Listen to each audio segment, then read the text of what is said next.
আপনার দেখে সাহস কম না, আপনি আমাকে তুলে নিয়ে বিয়ে করবেন?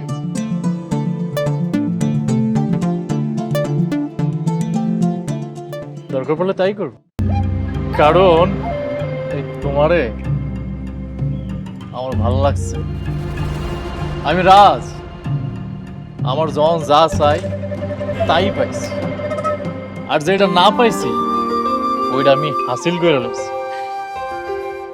ভাবাই বলায় রাজি হয়ে যাও, কথা দিতেছে সুখে রাখুম। অসম্ভব। আপনার মতন 8 পাস একটা ছেলেকে আমি জীবনও বিয়ে করব না। আমার জন্য ইঞ্জিনিয়ার পাত্র বিয়ের প্রস্তাব এসেছিল। আমি আজকেই বাবাকে বলবো ওদের সাথে কথা বলতে।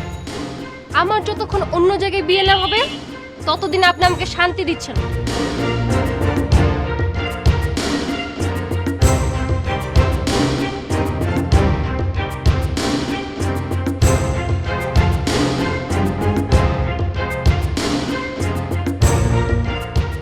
আরে ওই মাইয়া, তুই কেমনে অন্যের হস আমিও দেখ।